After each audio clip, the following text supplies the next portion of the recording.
जो पॉलिटी चल रहा है उसमें एमसीक्यू, जिसमें भारत के विदेश संबंध, ये हमको चैप्टर नंबर 4 है। इसमें एमसीक्यू में हम लोग आज पढ़ेंगे पार्ट 3। हम लोग इसका चैप्टर 4 का पार्ट 1, पार्ट 2, पार्ट 2 तक हम लोग कंप्लीट कर लिए, जिसमें प्रश्न संख्या 50 तक, यानी टोटल क्वेश्चन 50 तक हो चुकी है। आज हमको 3 की बारी है। सबसे पहली बात सुन लीजिए कि जिनको अगर ये चैनल पे नए हैं जरूर सब्सक्राइब कीजिए और लोगों के पास भेजिए ताकि और भी वीडियोस को मिल सके। और अभी से 12th की तैयारी शुरुआत करेंगे। कुछ इसमें से क्वेश्चंस नए नए भी आएंगे तो उसको भी आप लोग को बताएंगे, और कुछ टॉपिक्स भी इसमें डिस्कस किए जाते हैं। कुछ उसमें से क्वेश्चन पर ही टॉपिक्स होते हैं, उसको क्लियर कर दिया जाएगा साथ में ही। तो इसमें टेंशन लेने की बात नहीं है, आराम से और बढ़िया से पढ़ते हुए निकलेंगे आगे। ठीक है, चलिए शुरुआत हम लोग करते हैं। चैप्टर का नाम क्या है? भारत के विदेश संबंध। क्या है चैप्टर का नाम? भारत का विदेश संबंध। कि विदेशी संबंध में के बारे में हम लोग पढ़ रहे थे कि विदेशी संबंध में से फायदा है, घाटा है, गुट निरपेक्ष क्या है, हम लोग गुट को बनाना चाहिए कि नहीं बनाना चाहिए, ये सब हम लोगों ने डिस्कस कर लिया था। तो आज हम लोग को क्वेश्चन नंबर 51 से बारी है। सबसे पहले है कि भारत और फ्रांस के बीच यूरेनियम की सप्लाई पर समझौता कब हुआ था? देखिए, यूरेनियम की सप्लाई भारत को बंद कर दी गई थी। कारण क्या था कि भारत ने पहले परमाणु परीक्षण 1974 में तो किया, इसके बाद जाके 1999 में भी कर लिया। ठीक है, जिसके कारण से भारत पे बैन सैंक्शन सब लगा दिया गया। किसके द्वारा? अमेरिका के द्वारा। लेकिन इसी के बीच फिर से यहाँ पर देखते हैं कि इसको में लगा दिया गया, लेकिन इसके बाद भी भारत को फिर से रशिया के द्वारा सहायता मिला। लेकिन जब ये पहला परमाणु परीक्षण किया इसरो के द्वारा तो लोगों में टेंशन हो गई और उसके बाद कोई देना नहीं चाहा। लेकिन यहाँ पर एक यूरोप का देश जो है फ्रांस, उसने भारत के साथ साथ दिया और वो एग्रीमेंट हुआ 1982 में। और उसने क्या किया कि यूरेनियम को सप्लाई किया किसको? भारत को, ताकि भारत में यूरेनियम से न्यूक्लियर रिएक्टर चलाए जा सके। और न्यूक्लियर रिएक्टर से हम लोग उसको से क्या उत्पन्न करते हैं? बिजली। और बिजली जब उत्पन्न करेंगे तो हमारे लिए स्वच्छ यानी कि ग्रीन फ्यूल हमारा वही होगा। ठीक है, क्योंकि उसको से जो यूरेनियम से जो इलेक्ट्रिसिटी जनरेट की जाती है, इसमें किसी प्रकार का हार्मफुल गैसेस नहीं निकलते हैं। तो इसलिए हमारे लिए ज़रूरी भी था कि बढ़ती जनसंख्या में बढ़ती पॉल्यूशन में हम इसे कंट्रोल कर सके। और हमारे साथ कौन दिया है? फ्रांस। ये कब दिया था? 1982 में। कब दिया था? 1982 में। तो इसकी ऑप्शन जो आपकी हो जाएगी 1982, ऑप्शन नंबर बी। अगला क्वेश्चन है कि दक्षिण एशिया क्षेत्रीय यानी कि सार्क। ठीक है, सार्क की स्थापना कब हुई थी? सार्क में जो है ना दक्षिण जो एशिया है, साउथ एशिया जो है ना, जिसमें पाकिस्तान भी आता है, नेपाल आता है, बांग्लादेश आता है। तो ये सब की स्थापना कब की गई थी? जिसमें एक संगठन है सार्क। संगठन का नाम क्या है? सार्क। ठीक है, जो कि आपको कब हुई थी इसके बारे में आपको बताना है। पहला ऑप्शन आपका है 1985 में, 1986 में, 1987 में कि 1988 में। तो इसकी करेक्ट आंसर जो आपकी हो जाएगी 1985 में। याद रखिएगा यही चीज़ कि भारत के जो कांग्रेस को जो हुआ था ये 1885 में हुआ था। तो इसके 100 साल बाद 1985 में किसकी स्थापना हो जाती है? SAARC यानी कि सार्क है। कोई दिक्कत? ये दक्षिण एशियाई क्षेत्रीय सहयोग संगठन, इसमें बहुत सारी चीज़ें कही गई हैं कि सब लोग के साथ में मिलकर बिजनेस किया जाएगा, सब लोग एक साथ रहेंगे, ऐसे बहुत सारी चीज़ इसमें बताएंगे। ठीक है, तो सबसे पहली बात ध्यान रखिए, इसमें कौन कौन से देश होंगे जो भी भारत के लगभग नज़दीक में हैं, वो सारे देश किसके साथ में आएंगे? सार्क में। क्योंकि ये साउथ एशिया का ही संगठन है। तो साउथ एशिया में भारत सबसे बड़ा देश है और वही इसका लीडर भी माना जाएगा। लेकिन ऐसा कहा जाए तो सारे देश इसके लीडर होंगे। ठीक है, ये बनाई कब गई थी? 1985 में। कब बनाई गई थी? 1985 में। अब ये कौन कौन से देश इसमें शामिल होंगे? तो सबसे पहली बात है अफगानिस्तान। भारत की सीमा इसके साथ बॉर्डर शेयर करती है बहुत कम, जो कि 106 किलोमीटर के है, जो कि अभी जो इसका है वो POK कैप्चर में है। ठीक है, सबसे ज़्यादा भारत का जो बॉर्डर शेयर करता है वो बांग्लादेश के साथ शेयर करता है, लगभग 4000 से ज़्यादा, 4096 किलोमीटर के आसपास में। हमारा भूटान से भी करता है 700 के लगभग में। ठीक है, तो अब छोड़िए सब इस ज्योग्राफी की पार्ट से आपको वहाँ पर बताई जाएगी, पहले समझिए। अब पहला देश कौन होगा? अफगानिस्तान, बांग्लादेश, भूटान, भारत, मालदीव, नेपाल, पाकिस्तान, श्रीलंका, ये सब भारत के नेबरिंग कंट्री है। अब इसको बारे में हम लोग मैप से कुछ देख लेते हैं कि मैप में कहाँ कहाँ, ये सभी हम लोग पढ़ेंगे। ये पहले मैप में देखिए, थोड़ा सा इसको छोटा कर लिए। देखिए भारत के पड़ोसी देश में कौन कौन है जिसको लैंड शेयर करती है, भूमि शेयर करती है।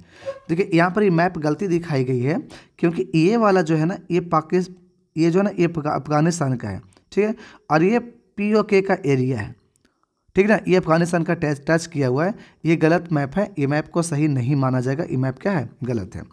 लेकिन आपको बताने के लिए मैं यहाँ से बता रहा हूँ, ये पाकिस्तान इतना ही तक है, और ये आपका है POK, और ये टच करता है कौन, अफगानिस्तान। ओके, बात समझ में आ रहा है, बात क्लियर है यहाँ से। तो सबसे पहली बात, पड़ोसी देश भारत कौन है, पाकिस्तान, फिर कौन है, अफगानिस्तान।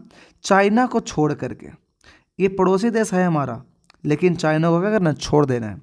इसके बाद आएगा नेपाल, भूटान, एक देश और छोड़ना है जिसको हम लोग बोलते हैं म्यांमार। क्या बोलते हैं इसको, म्यांमार, पड़ोसी देश में, ये भी छोड़ देना है। इसके बाद कौन हो गया, बांग्लादेश, फिर हमारे पास श्रीलंका, और फिर कौन हो गया, मालदीव। ये जो हमारे पास 1 2 3 4 5 6 7 देशों का समूह है साउथ में, साउथ एशिया में, इसको हम लोग क्या बोलते हैं, सार्क। अब इसके बारे में कुछ बातें जानकारी लेनी है, अब इसको जानकारी हम लोग ले लेते हैं। सबसे पहली बात कि सार्क की स्थापना 8 दिसंबर 1985 को हुई थी। इसका मकसद था दक्षिण एशिया में आपसी सहयोग से शांति और प्रगति हासिल करना। लेकिन जहां पर पाकिस्तान रहेगा वहां पर कभी शांति रहने देगा। एक बेचारा बांग्लादेश शांत था, उसको भी पाकिस्तान इतना न भड़का दिया कि वो भी अब अशांत बन गया। तो हम क्या कर सकते हैं कि शांति और प्रगति के लिए तो किया गया था, लेकिन ये पाकिस्तान कभी शांत रहा नहीं, इसलिए भारत इस पर अब ज़्यादा ध्यान नहीं देता है। इसके अलावा एक और भारत का जो है साउथ एशिया में ही है, बिम्स्टेक। कौन है, बिम्स्टेक, जो बे ऑफ बंगाल में है। अब बे ऑफ बंगाल के जो भी इलाके में, जो भी बे ऑफ बंगाल से सटे हुए हैं, उसके साथ इसका एक ग्रुप बनी गई है जिसको हम लोग कहते हैं बिम्स्टेक, और इसमें भारत ज़बरदस्त सहयोग करता है, लेकिन सार्क में नहीं करता। जबकि सार्क को गठन कब हुई थी, 1985 को। सिर्फ एक ही वजह है, पाकिस्तान। अगर पाकिस्तान आतंकवाद को फंडिंग ना करे, ठीक है, तो उसके बाद भारत पाकिस्तान को भी साथ देगा और पाकिस्तान भी आगे निकल सकता है। लेकिन उसको कौन समझाए, जब तक पढ़े लिखेगा नहीं तब तक समझेगा नहीं, ठीक है, बात वही है। तो इसलिए भारत सार्क का उतना सपोर्ट नहीं करता है, लेकिन सपोर्ट भारत किसको करता है, बिम्स्टेक को, क्योंकि इसमें बे ऑफ बंगाल से जो भी रिलेटेड है वो इसमें है। नेपाल नहीं है उसमें, लेकिन फिर भी नेपाल को इसमें शामिल किया गया है, ठीक है, ध्यान में रखना इस बात को। इसका फ़ायदा क्या था, इसकी ज़रूरत क्या थी, तो कहा कि दक्षिण एशिया में आपसी सहयोग के लिए संगठन बनाने की बात सबसे पहले मई 1980 में उठी थी कि हम लोग एक क्या करेंगे, एक संगठन हम लोग बनाएंगे। सार्क के राष्ट्राध्यक्षों के वार्षिक शिखर बैठक भी होती रहती थी, ठीक है, पहले हर साल बैठक होती थी। सार्क के जितने भी देश हैं सभी के साथ, जो देश हैं सातों को क्या होता है, साथ नहीं, एक भारत मिला करके 8, जो 8 जो देश हैं उस सब के जो राष्ट्राध्यक्ष हैं सभी का एक शिखर मीटिंग होती थी।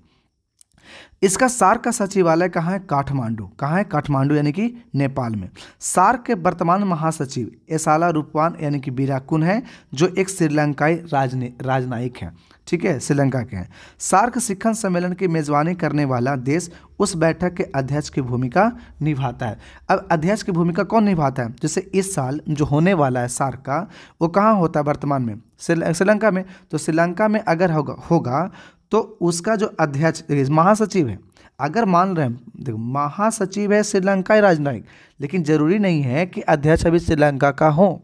ये श्रीलंका की तब होंगी जब श्रीलंका में अभी मान लिया जाए कि श्रीलंका में इसकी मीटिंग हो जाए। छोड़िए वहाँ से बांग्लादेश ले लो, जो कि शांति कभी होगा नहीं इसके पास। अब मान लो कि बांग्लादेश में हम मीटिंग रखना चाहते हैं। अब बांग्लादेश में जब मीटिंग रखेंगे ना, तो वहाँ का ही जो मेजबानी जब कर रहे हैं, तो यहाँ का ही जो प्रधानमंत्री हैं, राष्ट्राध्यक्ष हैं, वही इस मीटिंग का अध्यक्षता करेंगे, यानी वही अध्यक्ष होंगे। तो दिमाग लगाइए, अध्यक्ष कौन होंगे, जो देश मेजबानी करेगा वहीं के जो नेता होंगे वही क्या होंगे, उसका अध्यक्ष होंगे। किसका, सार्क का, ठीक है। उसके महासचिव हैं, राजनयिक हैं, कौन, जो महासचिव है कहाँ के, श्रीलंका के हैं।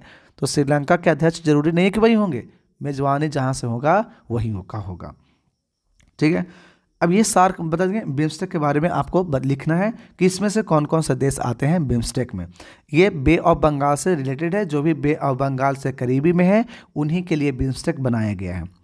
चलिए अगला है कहता निम्नलिखित में कौन सा देश सार्क का सदस्य नहीं है? बताइए। भारत सार्क का था, पाकिस्तान भी था, भूटान भी था, लेकिन चाइना सार्क का सदस्य नहीं था। तो इसके सही आंसर कौन हो जाएगा? बी, यानी कि जो चीन है उस सार्क का सदस्य नहीं है। अगला है कि सार्क के सदस्य देश इसमें से कौन कौन है?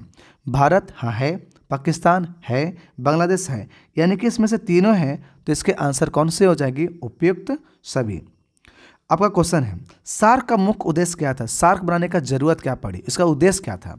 तो सबसे पहली बात, गुटनिरपेक्षता आंदोलन को बढ़ाना, या फिर सदस्य देशों के बीच पारस्परिक सहयोग को बढ़ावा देना, महाशक्तियों के बीच दूरी बनाए रखना, या परमाणु अस्त्रों के निर्माण पर रोक की मांग करना। देखिए, पहली बात है कि इसको गुटनिरपेक्ष से कोई मतलब नहीं था, क्योंकि इसका कहना था कि हम शांति के लिए रखना चाहते हैं और लोग आपसी में सहयोग करेंगे और सभी लोग आगे फले फूलेंगे, आगे बढ़ेंगे।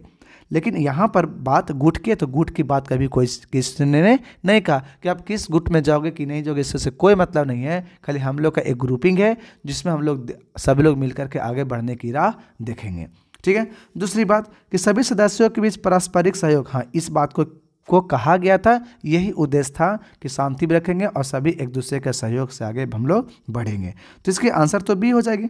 देखिए, महाशक्तियों से दूरी बनाना ये कही नहीं गई थी कि हाँ सभी लोग एक दूसरे से दूरी बनाएंगे। जैसे कि रसिया महाशक्तियाँ थी, एक महाशक्ति यूएसए थी, तो दोनों से दूरी बनाना है ये बात नहीं कहेगी। ठीक है, यानी इसका जिक्र ही नहीं किया जाता था सार्क के मीटिंग में। दूसरी बात कहता है परमाणु शस्त्रों जो है उसको हम लोग बढ़ाएंगे या घटाएंगे, इसके बारे में ये चीज़ नहीं कही गई थी कि हम परमाणु परीक्षण करेंगे नहीं करेंगे, अगर कोई करता उसको रोक लगा, ये बात भी इसमें जिक्र नहीं की गई थी। सिर्फ एक ही जिक्र था, शांति रखेंगे और सभी आपस में सहयोग करके आगे बढ़ेंगे। लेकिन एक देश यहाँ पर कभी आगे बढ़ना चाहता ही नहीं है और न किसी को बढ़ने देना चाहता है। जैसे बांग्लादेश को उसने क्या कर दिया? खराब कर दिया। इंसान के लिए सारा काफ़ी है। कमेंट बॉक्स में दीजिए कि उस देश का नाम क्या था जो भड़काऊ हमेशा काम करता है। कहता 1989 में विश्वनाथ प्रताप सिंह के नेतृत्व में किस पार्टी की सरकार बनी थी? 1989 में है जो विश्वनाथ प्रताप सिंह हैं, इनके नेतृत्व में कौन सी पार्टी की सरकार बनी थी? देखिए, 1989 की बात कही जा रही है। तो देखिए, एक जनता पार्टी की सरकार कब बनी थी? याद करिए, मोरारजी देसाई थे 1977 में। यहाँ पर पूछे गए 1989 में, तो इसके आंसर कौन हो जाएगी? जनता दल। कौन थे? जनता दल का सरकार बना था। सोवियत संघ का विघटन कब हुआ था? देखिए, सोवियत संघ का विघटन स्टार्ट हो गया था 1985 के लगभग से, लेकिन ये जा करके विघटन कब खत्म होता? 1991 में। तो विघटन कब हुआ था? 1991 में। ठीक है। देखिए, सोवियत संघ जिसे हम लोग सोवियत समाजवादी गणतंत्रों का संघ भी कहा जाता है, यूरेशिया में फैला था। यूरेशिया क्यों कहा गया? क्योंकि जो सोवियत जो था वो एशिया महाद्वीप में भी पड़ता था और यूरोप में महाद्वीप में पड़ता। जब ये दोनों महाद्वीप में पड़ेगा तो बताइए, ये दोनों को नाम ले लिया गया एक साथ में और कहा दिया यूरेशिया। क्या कहा दिया? यूरेशिया। यूरोप और एशिया को मिलाकर के यूरेशिया। इसीलिए कहा गया कि सोवियत संघ जो था वो यूरेशिया में फैला हुआ था, यानी एशिया और यूरोप दोनों में। कहता यह 1922 से लेकर के 1991 तक अस्तित्व में रहा, यानी 1922 के पहले भी नहीं था, सब अलग अलग थे, लेकिन 1922 में उन्होंने क्या कर दिया? एक में मिल गया। और कब तक रहा? 1991 में, 91 तक। सोवियत संघ के बारे में कुछ खास बातें क्या हैं? तो दुनिया का सबसे बड़ा क्षेत्रफल इसी के पास था। अभी भी अगर देखते हैं, दुनिया का सबसे बड़ा क्षेत्रफल रसिया के पास ही है। कैसे?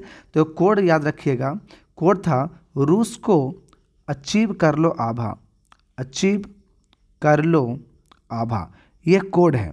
ठीक है। दुनिया का सबसे बड़ा देश का सबसे बड़ा देश है रसिया, फिर कनाडा, अमेरिका, चीन, ब्राज़ील, उसके बाद ऑस्ट्रेलिया, फिर भारत। कोई पूछेगा 8वां कौन है? तो याद रखिएगा अर्जेंटीना। कौन है? अर्जेंटीना, याद रखिएगा। तो सबसे बड़ा अभी भी रसिया है और पहले भी जब सोवियत संघ था उसमें 15 जो देश थे, मिला देंगे तो और भी बड़ा हो जाएगा। तो उसका बताया जा रहा है कि कितना है? तो 22,402,000 वर्ग किलोमीटर इसका एरिया था। 1 मिलियन में होता है 10 लाख, तो 2,24,02,000 वर्ग किलोमीटर। यह 15 स्वशासित गणतंत्रों का संघ था। इन कितने देश थे इसमें मिलित हुए? 15। अच्छा, टूटेंगे तो कितने में टूटेंगे? 15 में टूटेंगे। इनमें से रूसी सोवियत संघीय समाजवादी गणतंत्र सबसे बड़ा गणतंत्र था। जो रूस था ना, यही क्या था? सबसे बड़ा था। इसमें सोवियत संघ में साम्यवादी पार्टी का शासन था। सोवियत संघ में पूरे देश के प्रशासन और अर्थव्यवस्था पर केंद्रीय सरकार का कड़ा नियंत्रण था। ठीक है, यानी कि सोवियत संघ में जो था, जो रसिया का था, वही का केंद्रीय शासक था और वो पूरे सभी संघ का ही यानी 15 देश पर कंट्रोल करता था। सोवियत संघ का राष्ट्रीय गीत 1944 से 1991 तक था। इसकी धुन आज भी रूस के राष्ट्रीय गीत की जैसी ही है। सोवियत संघ के विघटन के बारे में कुछ खास बातें। कब हुई थी विघटन? तो 23 अगस्त 1989 को बाल्टिक चेन ऑफ फ्रीडम्स नाम का एक शांतिपूर्ण राजनीतिक प्रदर्शन हुआ था। शांतिपूर्ण हुआ था, इसमें कुछ भी दिक्कत नहीं हुआ था। इस प्रदर्शन में करीब 2 मिलियन लोगों ने हाथ मिलाकर एक मानव श्रृंखला बनाई थी। ठीक है, इसके बाद जानते हो ना कि भारत में मानव श्रृंखला बहुत जो विश्व रिकॉर्ड बना दी गई है। मानव श्रृंखला कैसे बनती है? तो इस प्रकार से बनती है। आदमी को खड़े कर दिए, इसका हाथ ही पकड़ेगा, इसका हाथ ही पकड़ेगा, इस प्रकार से क्या कर दिया गया? लगा दी गई। तो मानव श्रृंखला बनाए थे कितना? 2 मिलियन यानी कि 20 लाख लोगों ने बनाया था। भारत में करोड़ों पार कर दिए। 1922 में जो थे कौन कौन इसके देश में थे? रूस था, बेलारूस था, यूक्रेन था। ठीक है, उसके बाद कौन था? ट्रांसकॉर्सिया यानी कि जॉर्जिया, अजरबैजान और आर्मेनिया से मिलकर सब अभी अलग अलग हो गए, याद रखिएगा, कि एक संघ के रूप में स्थापित किए गए। सोवियत समाजवादी गणराज्य संघ यूएसएसआर का अंत 15 गणराज्यों तक बढ़ गया और एक विश्वव्यापी महाशक्ति बन गया, जिसको हम लोग क्या बोलते हैं? रूस। अब कौन कौन था समझिए। सबसे पहला जो आपका देश है उसका नाम रखिए रसिया। यहाँ पर इस्टोनिया, लिथुआनिया, ये रसिया इसलिए लिखा है क्योंकि ये वाला पार्ट अभी रसिया ने रखा हुआ है।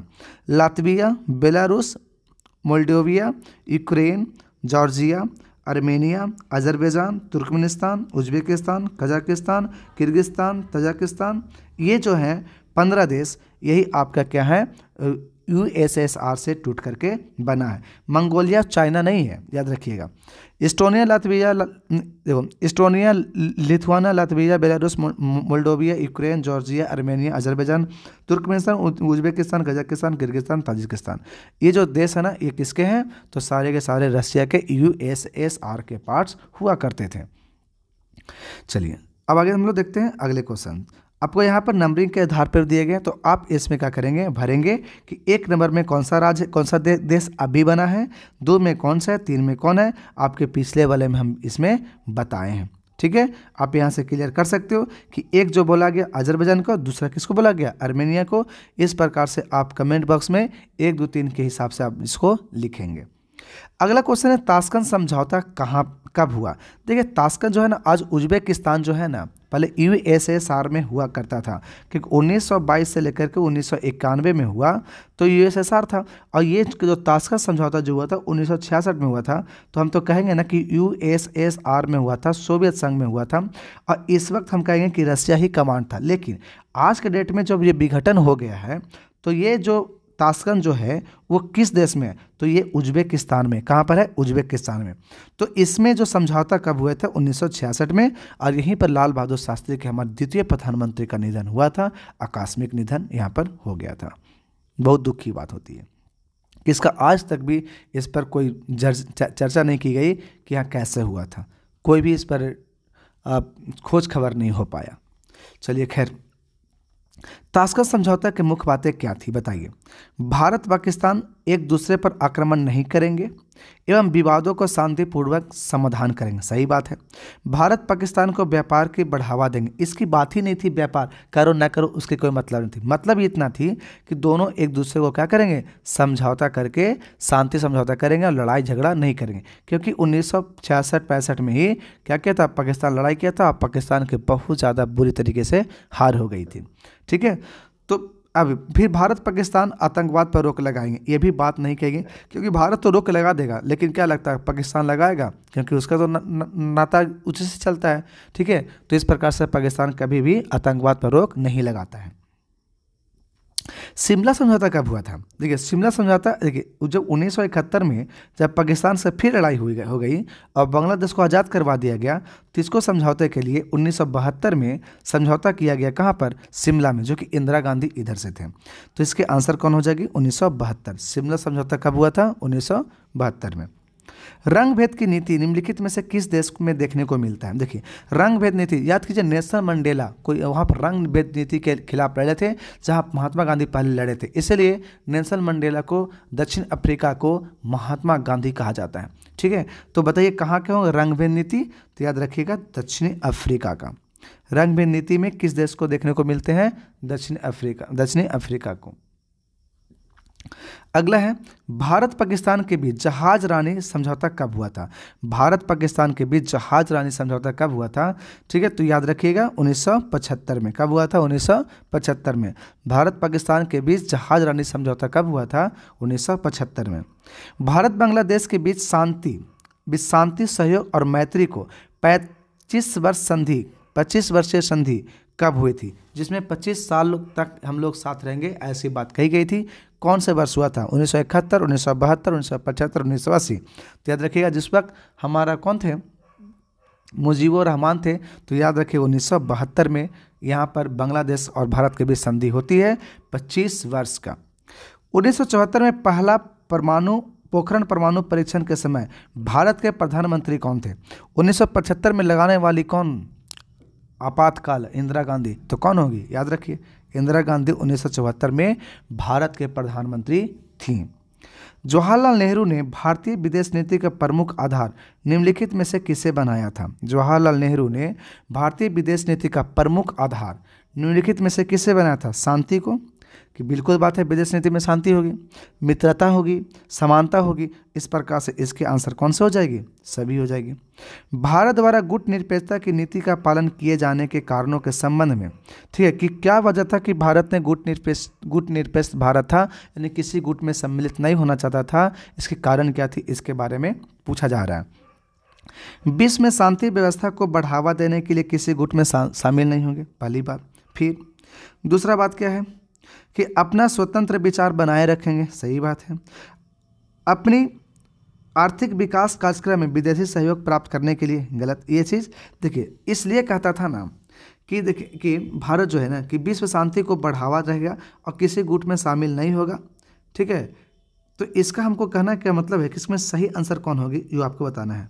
भारत द्वारा गुट निरपेक्षता की नीति का पालन किए जाने के कारणों के संबंध में कौन सा कथन सही है, ये आंसर अब जल्दी दीजिए। विश्व में शांति व्यवस्था को बढ़ावा देने के लिए किसी गुट में शामिल नहीं होगा, ये गलत बात है, क्योंकि विश्व में शांति रहे या न रहे, गुट में जाएगा तो शांति और शांति की बात कहीं आ जाएगी, कहीं नहीं आएगी। अपना स्वतंत्र विचार बनाए रखना, ये आपके सही होंगे।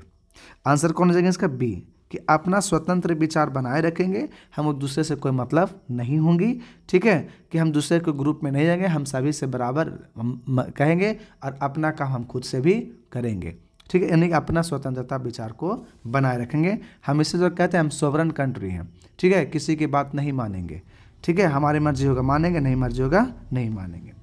कहता सुएज नहर निम्न में से किन दो देशों के बीच का मामला था? तो आप लोग को पहले बता चुके हैं, सुएज नहर का जो पिछले वीडियो में आपको इसको में फोटो वगैरह सारा चीज़ दिखाए हैं, जिसमें ब्रिटेन और मिस्र के बीच में लड़ाई हुई थी। विवाद का मामला किस में था? ब्रिटेन में और मिस्र में।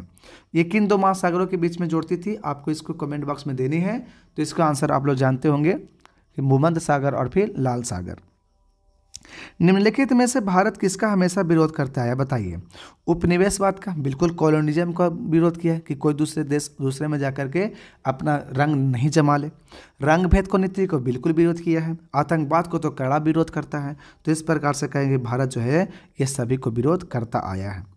संयुक्त राष्ट्र संघ के बारे में किसने कहा था कि हम संयुक्त राष्ट्र संघ के बिना आधुनिक विश्व की कल्पना भी नहीं कर सकते? इसीलिए यूएन में सम्मिलित भारत हो गया था 1945 में। कब? 30 अक्टूबर 1945 को। तो इसके कहने का मामला किस हो गया था? जवाहरलाल नेहरू को।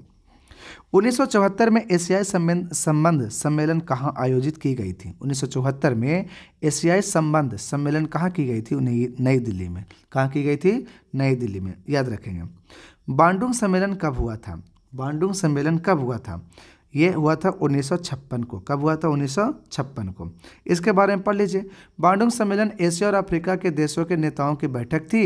यह सम्मेलन 18 से 24 अप्रैल 1955 को इंडोनेशिया के बांडुंग शहर में आयोजित किया गया था। इस सम्मेलन को एशियाई अफ्रीकी सम्मेलन भी कहा जाता है। बांडुंग सम्मेलन से जुड़ी कुछ खास बातें क्या थी? याद रखिए 1956 नहीं, 1955 में हुई थी। यह पहला बड़े पैमाने पर एशियाई अफ्रीकी सम्मेलन था, यानी एशिया और अफ्रीका दोनों महादेश के लोग यहाँ पर मिले थे। कहाँ? इंडोनेशिया में 1955 में। इस सम्मेलन में 29 देशों ने हिस्सा लिया था। इनमें से ज़्यादातर देश नए नए आज़ाद हुए थे। यानी सोचिए 1955 में अगर हुआ है तो भारत भी तो नए आज़ादी के बाद हुई थी। इस सम्मेलन में शामिल देशों के ने दुनिया की आधी आबादी का प्रतिनिधित्व किया था। जितना दुनिया में आबादी थी उसकी आधी आबादी इन्होंने 29 देशों ने मिलकर के बना दिया।